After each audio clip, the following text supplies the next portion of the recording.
The Assembly will hear an address by His Excellency Alexander Stubb, President of the Republic of Finland. I request protocol to escort His Excellency and invite him to address the Assembly.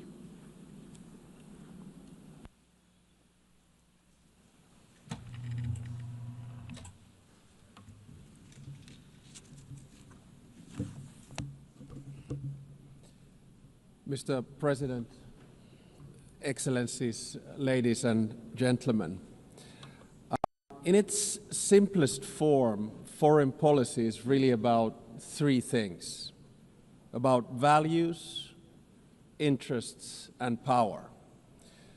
I come from a relatively small country, Finland, and our toolkit is mainly about two of those three things. It's about values and interests. Power, hard or soft, is usually the luxury of bigger players. The power of smaller country arises from its capacity to cooperate with others. Smart diplomacy gives smaller player at least relative influence. The UN is, of course, case in point. Big players have power through their permanent membership in the UN Security Council. But we, the smaller players, can influence the ebb and flow of international relations by being active in the corridors of diplomacy. Now, most of the speeches that we've heard here today have highlighted the fact that the world order, balance, and dynamics are changing, much like they did after World War II when the UN was founded. I actually think that the post-Cold War order is over, but we don't know what the new order is going to look like. It will take at least 5 to 10 years for things to settle. And my message to this Assembly today is that regardless of the size, each and every member state of the United Nations has agency, a say in how the new world order will look like. It is important that we all use this power wisely and responsibly. Now, I fully appreciate that our interests differ, depending on our geographical location, history, state of development, or culture. But fundamental values are something we should all share. We have commonly defined some of the most essential of them in the UN Charter. Today, I want to do two things. First, analyze where we are, and second, give my proposals on what we might want to do together. To understand what's currently happening in the world, I'd like to raise three different but yet related developments. First, it seems to me that there's a growing tension between multilateralism, in other words, an order based on the rule of law, and those that speak the language of multipolarity or transactionalism. So difference between multilateralism and multipolarity. Now, I can understand the temptation and the rationale of the proponents of multipolarity and transactionalism. But can they solve the world's biggest challenges, such as climate change or sustainable development? Today, I see many states, both big and small, pursuing transactional or multivectoral foreign policies.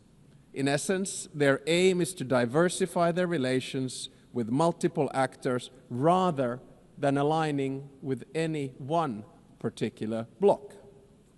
Now, this can be opportunistic, but it may also be justified and reasonable. This depends on political choices. A transactional or multivectoral foreign policy is dominated by interests. Interests drive practical choices of states, and this is entirely legitimate.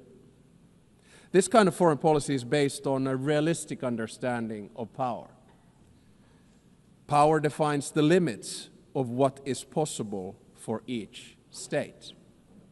However, values should actually underpin everything we do. Even transactional or multivectoral foreign policy should rest on a score of fundamental values. Without them, foreign policy will ultimately run into a wall. If you set aside values for unhindered pursuit of power and interests, you will eventually find before you the very same problems you wanted to overlook. Second, the balance of power in the New World Order is shifting towards the South and the East.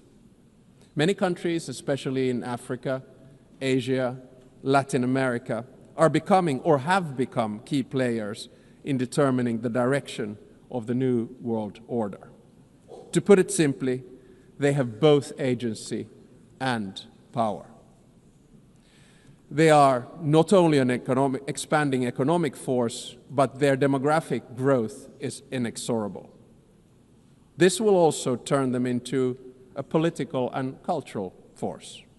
It will yield them both hard power and soft power, and they will use it to promote their interests as they should.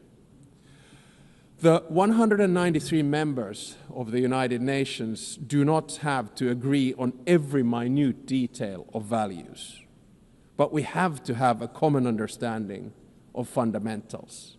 They include the sovereignty and territorial integrity of states. They include the prohibition of the use of force and the respect for human rights and fundamental freedoms. These values are the building blocks of who we are and what we stand for as the United Nations. The broad international community has overwhelmingly an interest to uphold them. Let me be clear.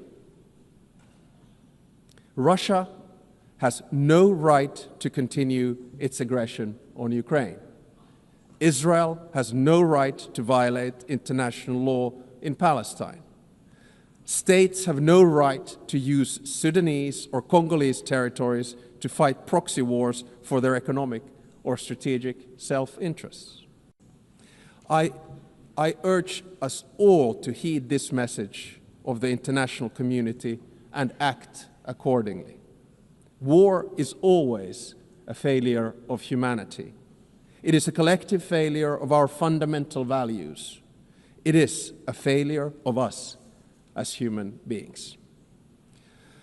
Thirdly, I would like to say a few words about the state of the United Nations, the institution where we are. The UN was created to maintain and promote peace, stability, development, and friendly relations among nations.